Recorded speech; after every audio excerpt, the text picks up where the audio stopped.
pledge. Pledge allegiance to the flag of the United States of America and to the republic for which it stands, one nation, under God, indivisible, with liberty and justice for all.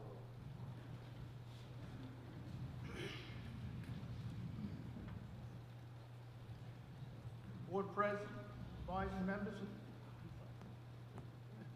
Presidents advise members of the audience that they may address the board regarding agenda items after the superintendent's report. Only those members whose names and addresses are listed on the sign-in sheet available prior to the start of the meeting will be recognized during new business. The chairperson will limit discussions of any item by the public to 3 minutes in order for the board to expeditiously conduct its business. Superintendent's report. Thank you, Mr. Rooney. Good evening, everyone. As you may or may not know, October is Board of Education Recognition Month. So I would like to thank our Board of Education for their ongoing support of our students and our community. Any and all initiatives put forth and given thoughtful and serious considerations. And the guiding question you consistently ask us is this good for kids? So thank you for your concern over children's progress and success. Your dedication to our students and your continued support to both academic and extracurricular programs are deeply appreciated. The positive impact of your leadership is seen every day in opportunities and experiences our students deal with on a day-to-day basis. I would also like to recognize and thank our first student representative to the Board of Education, Angel Line, for taking on the challenge of being the voice of the student body. You have a vital role and a great deal to contribute on behalf of your peers. We are confident that your perspective will enhance our discussions and decisions. Thank you all for your selfless service, your commitment, and your tireless efforts in all you do. Thank you.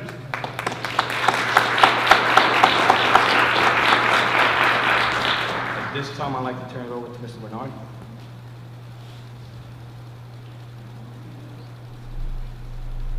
Thank you, Superintendent Manzo. Good evening, members of the Board of Education. I'm honored to be here tonight on behalf of the entire school community. To acknowledge School Board Recognition Week, we want to do something meaningful to show our appreciation for all that you do. We know your hard work often happens behind the scenes with late nights, challenging decisions, and an unwavering commitment to students. So tonight, we celebrate you. Our district theme this year is Better Together. This theme represents the heart of who we are as a district. It reflects the power of collaboration among board members, staff, families, and students, and the belief that when we come together, we can accomplish great things. To honor that spirit, each of our buildings contributed to a special project, which is hanging on the wall. We asked students and the art staff from every school in the district to contribute to the crossword display by submitting letters to create the presentation. Students from JFK wrote inspirational messages, words of encouragement, and thankfulness for your support and hard work. High school students in our digital imaging and design classes created letters to represent their creativity and inspiration, and a special thanks to Mrs. Gibbons for arranging the letters on the display. Connect students utilized a variety of techniques, including the creation of polka dots using Q-tips, shading, watercolored fingerprints, and colored hearts. And students from Timber Point colored geometric patterns in their letters and drew depictions of support and helping others. They also included grateful messages. RCK students created letters that included messages of thanks, support, and appreciation for all the hard work that you do to keep East Islip a great place to learn. Students in the middle school used multiple media from ripped paper, twist ties, glitter, and the repurposing of puzzle pieces to create unique letters to show their gratitude. This visual represents your impact on our school community and is a token of our appreciation for all that you do. It is more than just a piece of art. It is a reflection of the values you help nurture. It's a collection of unique ideas coming together as one, a true symbol of what it means to be better together. We hope that this artwork serves as a reminder that your work matters deeply and that it reaches far beyond policy and paperwork. You help to inspire students to be their best every day. On behalf of the entire school community, thank you for your dedication and leadership, and thank you for showing us that we are indeed better together.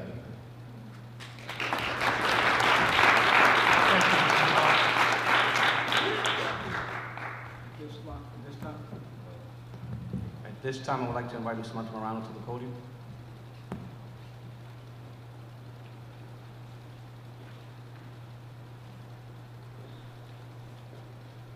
Thank you, Mr. Manzo. We are proud to recognize Patrick Chaco, a freshman here at East Islip High School, for his remarkable achievements as a National Youth Ambassador for the Tourette Association of America.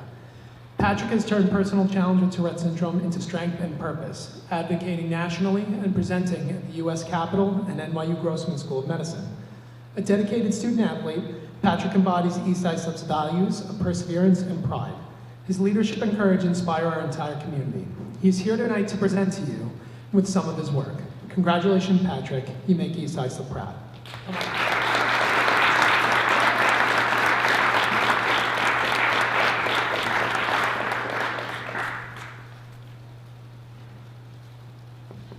Hi, everybody.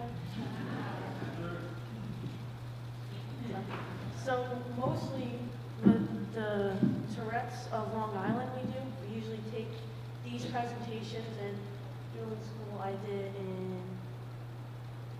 Mr. Pagger's class. I did one of those, but mostly with the Tourette's Association, we mostly talk about like the tip of the iceberg with like the Tourette's, and then it also comes with like along with breath floods, almost like a gift, but a negative gift.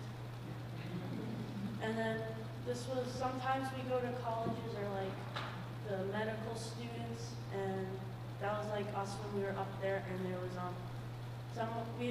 there was some friends there, and we've made a lot of good conversation and acknowledging the kids on, you know, what to do or how to look at it not as like a disability, but like as an advantage to like a new experience almost.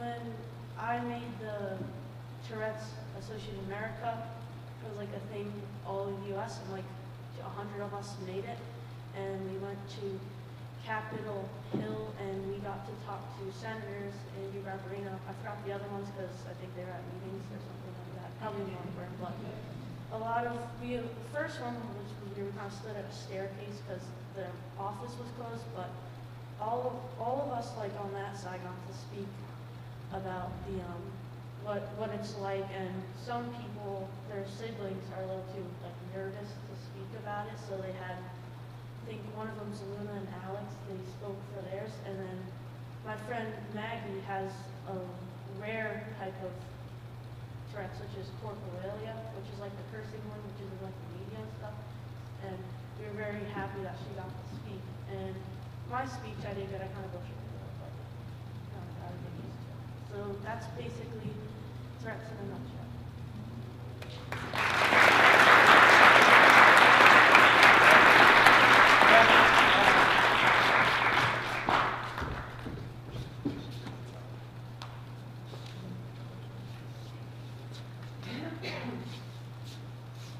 Anthony.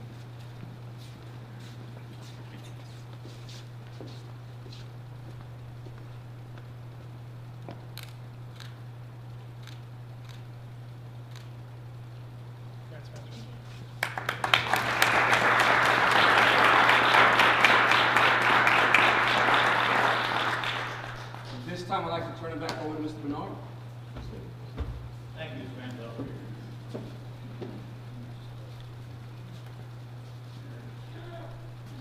So we have 14 students in the high school that were selected as all-county students. They were performing in the all-county ensembles here in Suffolk County in the fall. They were selected to represent East Islip High School based on their NYSSMA solo scores last spring, their achievements within the music department, and the recommendations of their teachers. We are extremely proud of your accomplishments, and we are pleased that you are going to be representing East Islip High School at this significant event. Those students are Jake Ingracia, so if you hear your name called, please come up. Bass clarinet. Luke Tercy, French horn. Ethan Jensen, tenor. Jillian Petty, alto. Francesca Dima, clarinet. Juliana Castro, alto. Josue Murillo, tenor. Eric Lee, trumpet. Delaney Damasi, alto. Giovanni Monroy, soprano. Brendan Muller, clarinet. And Angelina Codaspodi, soprano. Congratulations.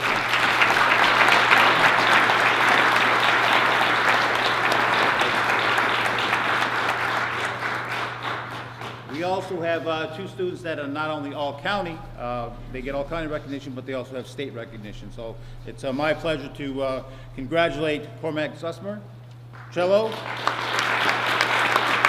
and Olivia Pugnano, soprano. Congratulations.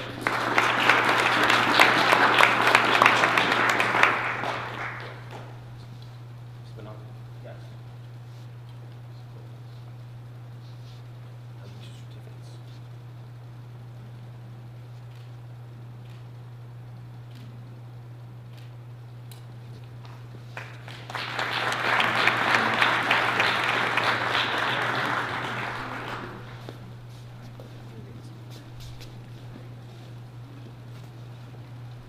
I'm going to get you to sit down and I'll get it for you.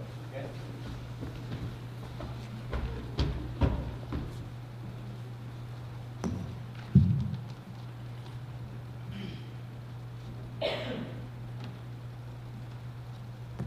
Mr. Harrison?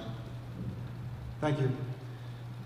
Tonight we're having a presentation done by Mr. John Costello, the engagement partner from EFPR Group, who was the audit team that reviewed the financial statements of the district. On tonight's agenda, the audit committee, who met last week, is recommending to the Board of Ed acceptance of the financial audit as well as the internal control reports. So I'd like Mr. Costello to present the audit. Thank you.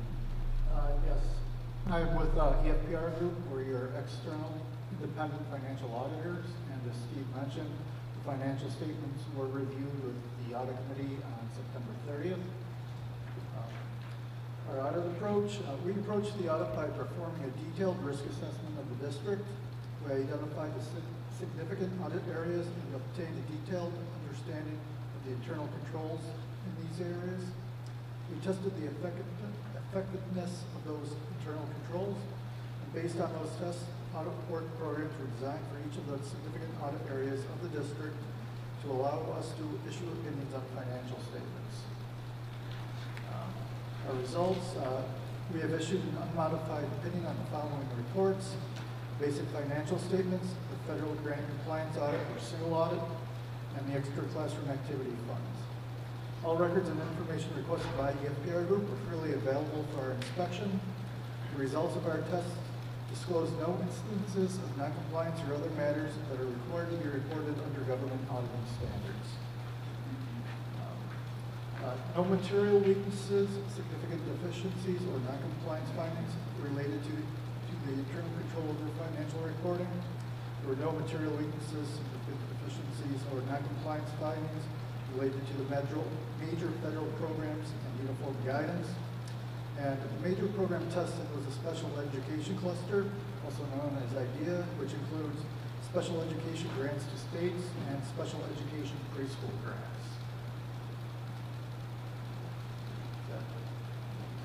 Okay.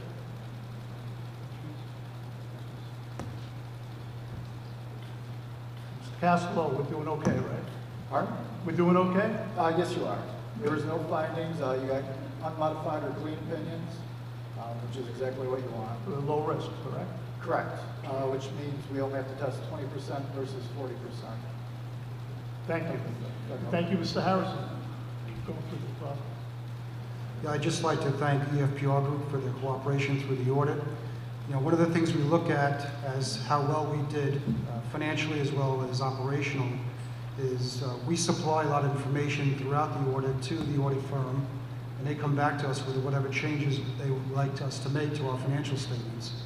And I'd like to commend Jessica Perticone and the business office staff. There were no adjusting entries that were made by request of the auditing team. So really what that means is the information we gave them, they were comfortable with, and there were no misstatements or errors that we had to correct from the information that was provided. So I'd like to thank everyone involved in the process. Thank you, sir. Mr. Rowan, that's all I have. Thank you, Mr. Manzo. Student members report to the board. Angel? Yes, so good evening, everyone. Fall is finally here at East Islip High School, and this season is off to a great start. It was wonderful to see the community come together to celebrate pep rally and homecoming. Several clubs are meeting and engaging students this month, and next week we will be hosting our student government Halloween bulletin board decorating contest to bring some fun to the hallways and boost school spirit. Fall sports are in full swing, with our teams working hard to represent East Islip with pride. That concludes my report. Thank you. Thank you. Public comments on agenda items only. Ms. Pep?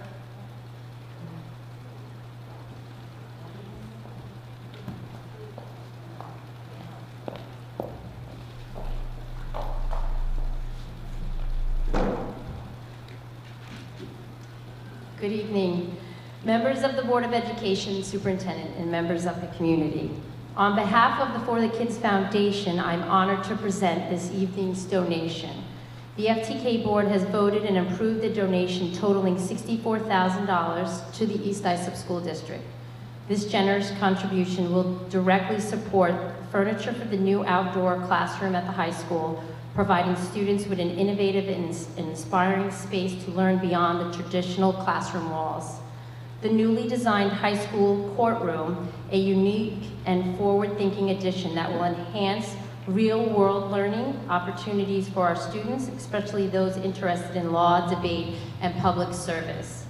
FTK is proud to continue its mission of enhancing educational opportunities for all students within the East Islip School District. It is our sincerest wish that this donation be accepted by the Board of Education and that it serves as a lasting investment in the future of East Islip students. On behalf of the FTK Board and all who support our mission, thank you for your partnership, your dedication, and your commitment to doing everything for the kids. Thank you, Ms. Peppers.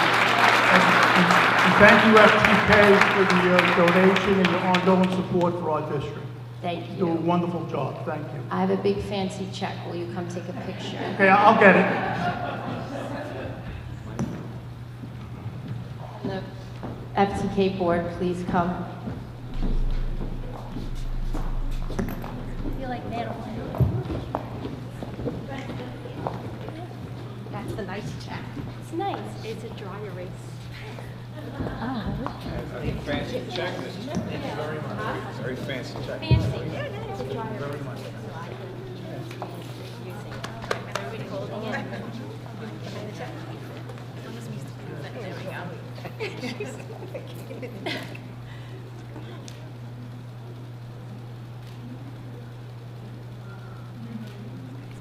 Okay, thank you.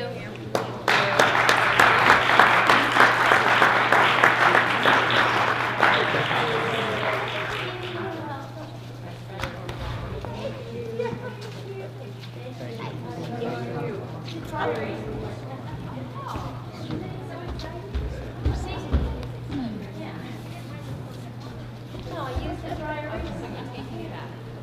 I would have said something, but I didn't. Thank you. I'm taking my check back. Oh.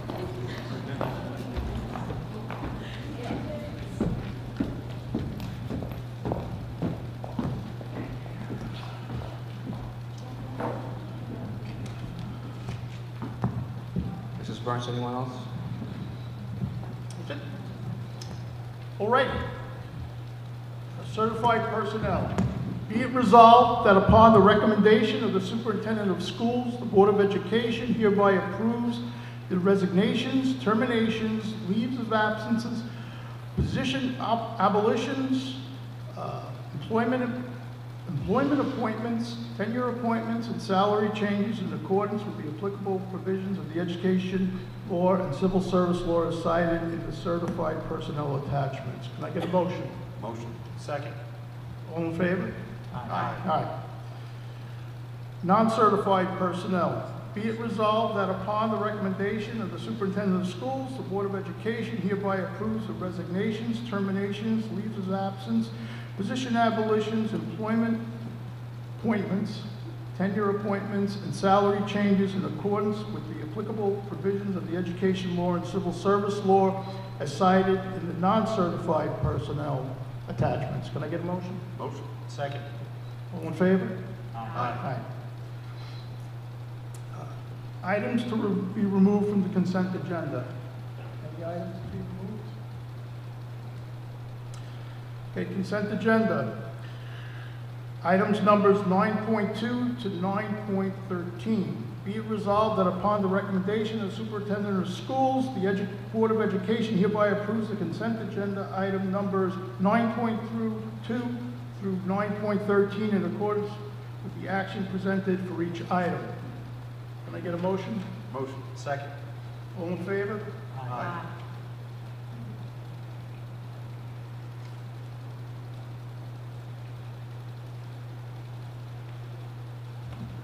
Okay, 10.1, donation from For the Kids Foundation.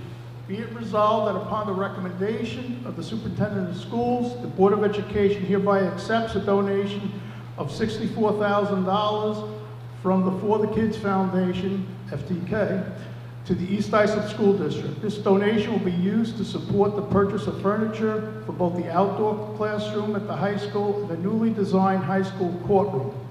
This generous donation will be a wonderful addition to the high school and will benefit the students' education. The revenue code to be increased is A2705.000, and the appropriate budget codes will be increased. Can I get a motion?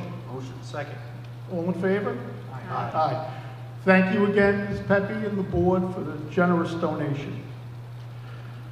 Donation for the FACS classes. Be it resolved that upon the recommendation of the superintendent of schools, the Board of Education hereby accepts a donation of several items as listed in the attached email for the FACS classes that are valued at approximately $200. This donation is from a retired FACS teacher from Suffolk, New York. The students in both the middle school and high school will benefit from this donation in their FACS classes. Can I get a motion? Motion. Second. All in favor? Aye. Thank you for that donation. Appropriation changes for 2024, 2025, and 2025, 2026. Be it resolved that upon the recommendation of the superintendent of schools, the Board of Education hereby approves the attached list of appropriation changes for the 2024, 2025, and 2025 to 2026 school years. Can I get a motion? Motion. Second. All in favor? Aye. Okay, any old business? New business. Yes, good Dr. evening. Bells. Mr. Bernard is seeking for students to attend the NISMA All-State Winter Music Conference. It's in Rochester, New York from December 4th to December 7th. Students who have the opportunity to attend this festival gain knowledge of rehearsal techniques and performing experience. Students have the opportunity to perform with elite musicians throughout our state.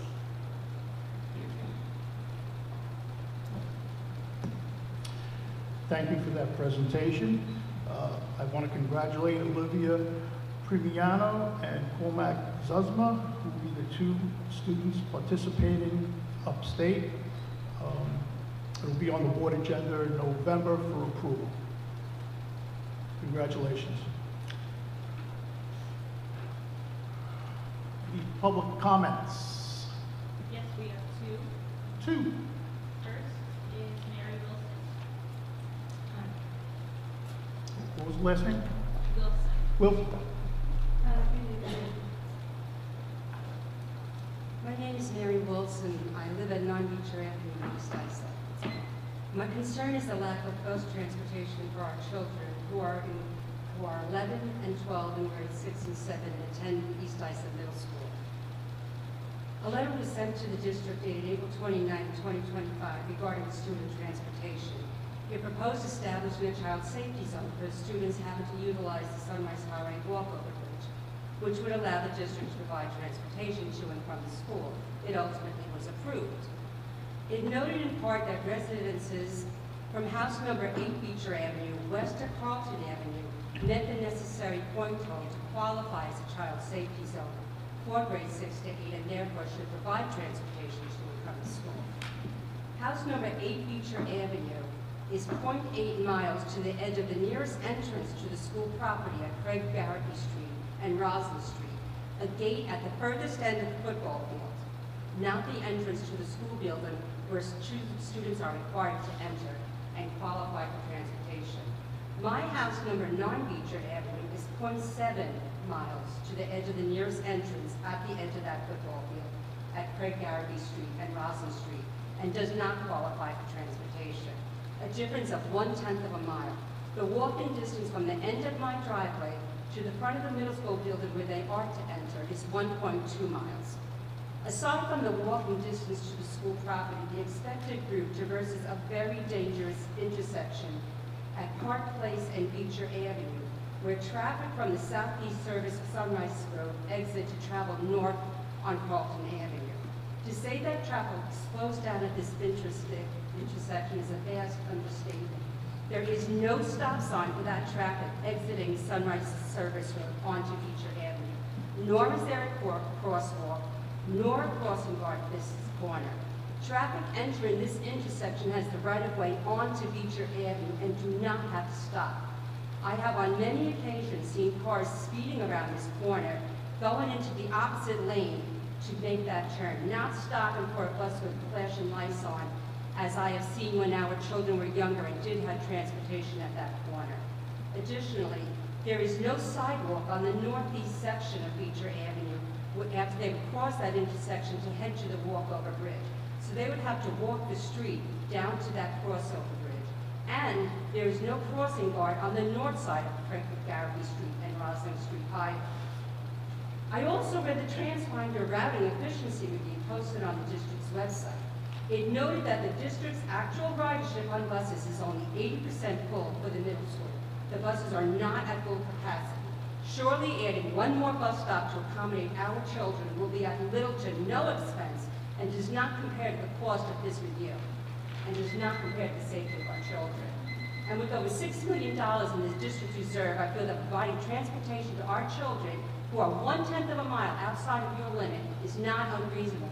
Also knowing that New York State Law Section 3635 of the Education Law requires all non-city districts to provide transportation for pupils up to a distance of 15 miles away enrolled in non-public schools to be provided that transportation, where we live 1/10 of a mile outside the limits and cannot be provided transportation. And I also feel that it shouldn't just be the amount of mileage to the school that dictates how or not, whether or not these children get transportation, but the safety of that group. Anybody who lives in East Islip knows that intersection of Park Place, the southeast service road coming off of Sunrise Highway. There are multiple accidents all the time. They have the right-of-way onto my Beecher Avenue. They do not have to stop. There's no stop sign. There is no crosswalk. There is no crossing guard to make it safe for these children to cross that intersection. So I'm asking you to please allow for our children to have their bus stop back at Park Place and Beecher Avenue so they can safely get to school. And I would also wonder too, if you would then require them to enter the football field during a snowstorm, would you then plow a path for them to get to the building?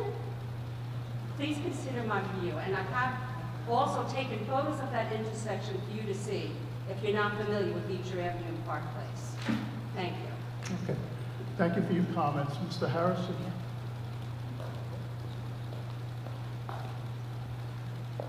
Mr. Harrison will follow up with you in regards to the busing situation.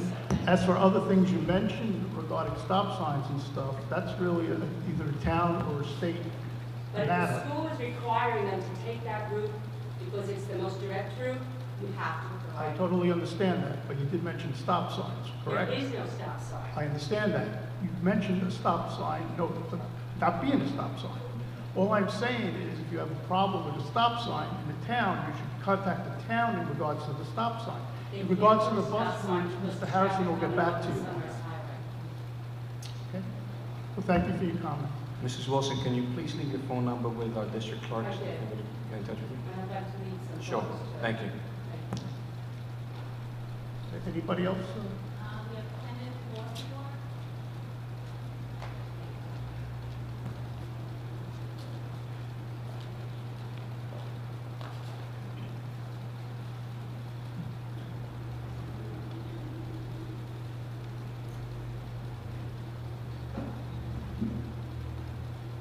I'm here to address the school board about how bad could it be just to miss one payment in your life.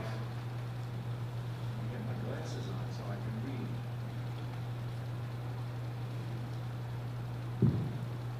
read. Last week, the inaugural FICO score credit insight report found that Generation Z borrowers took the biggest credit hit of any age group this year, with their average FICO scores slipping to 676, well below the national average of 715.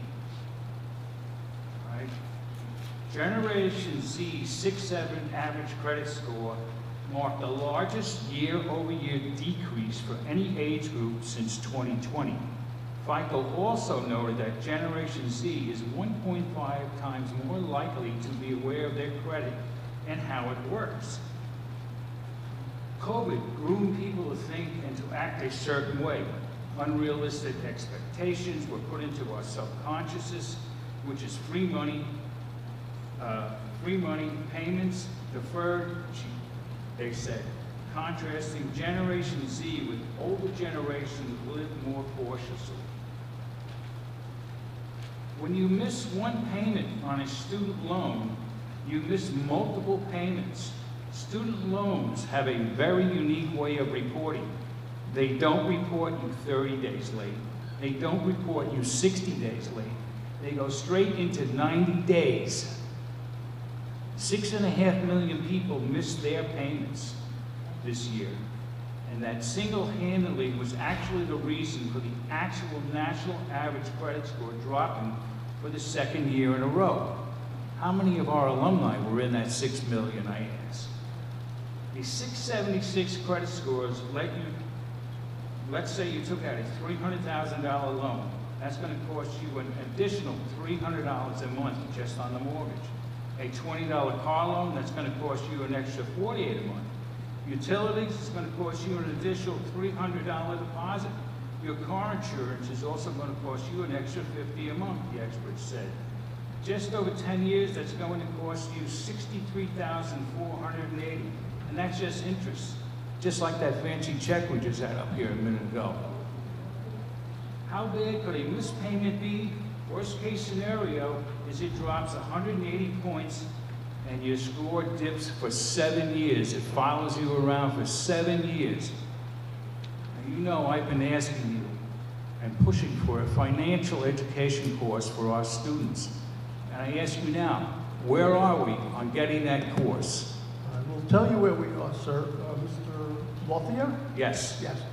Dr. Bells will explain our curriculum, and from what I understand in our economics courses, which are mandatory, they do have personal management in it now.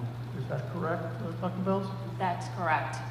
In addition, we do have an elective course, which is personal finance, financial management. At the senior level, all students are required to take economics.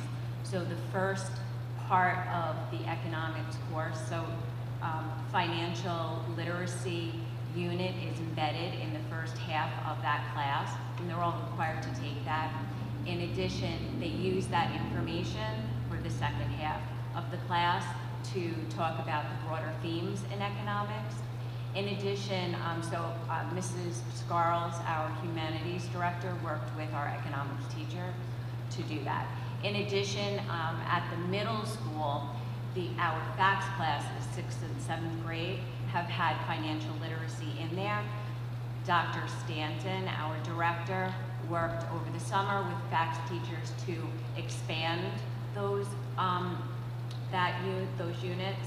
In the 6th grade, I believe it was an additional 2 weeks added to the units, and in 7th grade, an additional 4 weeks added to the units.